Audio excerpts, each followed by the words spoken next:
जूनागढ़ राज्य में राजा खड़क सिंह का राज था। सब तरफ खुशहाली थी और राजा भी अपने राज्य में रहने वाले हर एक कलाकार का सम्मान करता था और उन्हें पुरस्कार देकर प्रोत्साहित किया करता था।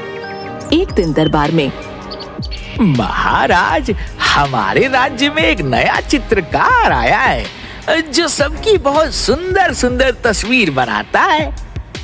अच्छा, अगर ऐसा है तो हम भी उस चित्रकार से हमारी तस्वीर बनवाना चाहेंगे। सिपाहियों, जाओ और जाकर उस चित्रकार को हमारे महल में लेकर आओ। मैं भी अपनी तस्वीर बनवाऊंगा और फिर मैं उस तस्वीर को अलग अलग राज्यों में पहुंचवाऊंगा ताकि मुझे कोई अच्छी सी राजकुमारी पसंद कर ले। आपको और कोई राजकुमारी पसंद करे? यह तो हो ही नहीं सकता। शक्ल देखी है आपने अपनी कभी? अगले दिन उस चित्रकार को महल में बुलवाया जाता है। महाराज की जय हो। तो तुम ही हो वो चित्रकार जिसके बारे में हमने इतनी तारीफ सुनी थी? हाँ महाराज, मैं हूँ चित्रकार छबीला। आदेश कीजिए महाराज, क्या हुक्म है? हमने तुम्हें यहाँ हमारी तस्वीर बनाने के लिए बुलवाया है। ठीक है महाराज, मैं चित्र तो बना दूंगा, पर मैं आपको पहले ही आगाह करना चाहता हूँ। क्या क्या आगाह करना चाहते हो? पर क्यों, किस बात के लिए? महाराज, मैं जिसका भी चित्र बनाता हूँ उसके साथ 4 दिन के अंदर अंदर कोई ना कोई दुर्घटना हो जाती है। क्या बात कर रहे हो? यह सब अंधविश्वास है और मैं इन अंधविश्वासों में नहीं मानता। तो ठीक है महाराज, मैं आपका चित्र बनाने के लिए तैयार। फिर चित्रकार राजा का चित्र बनाने लगता है। छबीला जी, आप मेरी भी एक तस्वीर बनाना ताकि मुझे भी कोई सुंदर सी राजकुमारी पसंद कर ले। वह चित्रकार मेरी तस्वीर बनाएगा, उसके बाद किसी और की, समझे? अब दफा हो जाओ यहाँ से। चित्रकार राजा की बहुत सुंदर तस्वीर बना देता है। राजा उसे देखकर बहुत खुश हो जाता है। अरे, तुमने तो काफी सुंदर तस्वीर बनाई है। ये लो तुम्हारे लिए इनाम। राजा सोने के सिक्कों से भरी एक पोटली चित्रकार को देता है। ठीक है महाराज, तो मैं चलता हूँ, पर याद रखना, मैं जिस किसी की भी तस्वीर बनाता हूँ उसके साथ कुछ ना कुछ बुरा होता है। अरे, जिसको ऐसी बीवी और ऐसा बेटा मिला हो उसके साथ और क्या बुरा हो सकता है? रानी गुस्से से राजा की तरफ देखती है। मेरा मतलब है कि जिसको ऐसी बीवी और ऐसा बेटा मिला हो उसके साथ कुछ गलत हो ही नहीं सकता ना। अरे, ऐसे कैसे हम आपको जाने दे सकते हैं? अभी तो आपको हमारी भी तस्वीर बनानी है, आप भूल गए? चलिए चलिए हमारे साथ और हमारी भी तस्वीर बनाएं। जो हुकुम युवराज। फिर चित्रकार प्रताप की तस्वीर बनाने के लिए उसके साथ जाने लगता है। तभी महाराज के ऊपर झूमर गिरते गिरते बच जाता है। सब लोग बहुत हैरान हो जाते हैं।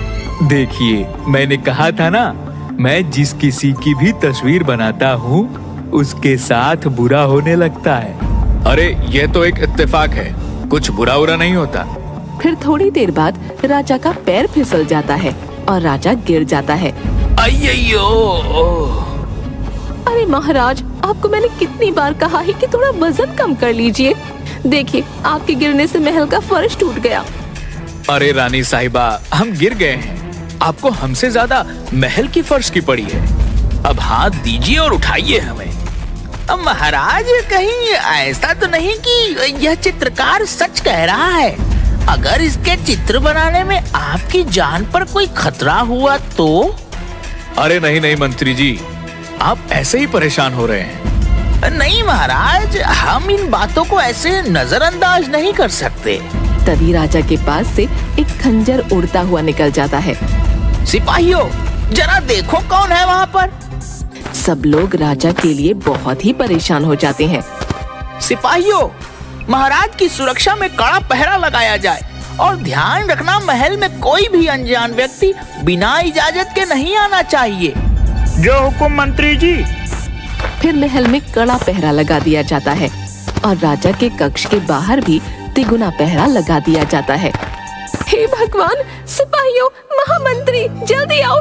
महाराज, महाराज उठिए ना महाराज, उठिए महाराज। क्या हुआ रानी साहिबा?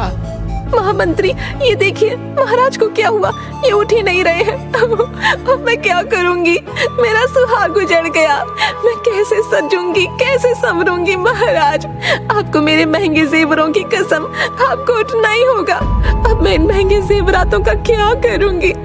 उठ जाइए ना महाराज, उठ जाइए, मैं बिना सजे संवरे कैसे दिखूंगी, आप ही बताइए ना महाराज। उठ जाइए महाराज, उठ जाइए। रानी की दो दासियां रानी को संभालकर बाहर ले जाती हैं। पूरे राज्य में मातम छा जाता है। महाराज, आप इतनी जल्दी क्यों चले गए? तभी एक सिपाही वहाँ पर दौड़ा दौड़ा आता है। युवराज की जय हो। युवराज, पड़ोसी राज्य के राजा ने हमारे राज्य पर हमला कर दिया है। पिताजी, अगर आप मुझे पहले ही युद्ध नीति बता देते तो आज यह दिन नहीं देखना पड़ता। मुझे तलवार भी ठीक से पकड़ना नहीं सिखाया, कठोर कहीं के। पर मंत्री की सूझबूझ से युवराज युद्ध जीत जाते हैं। क्या हुआ युवराज, आप चिंतित लग रहे हैं?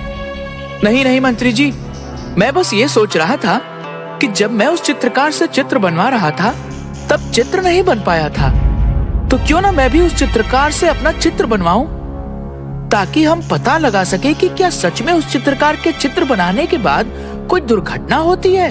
प्रताप की बात सुनकर मंत्री भी थोड़ा सोच में डूब जाता है। वह तो ठीक है, पर अगर आपकी जान को भी खतरा हुआ तो?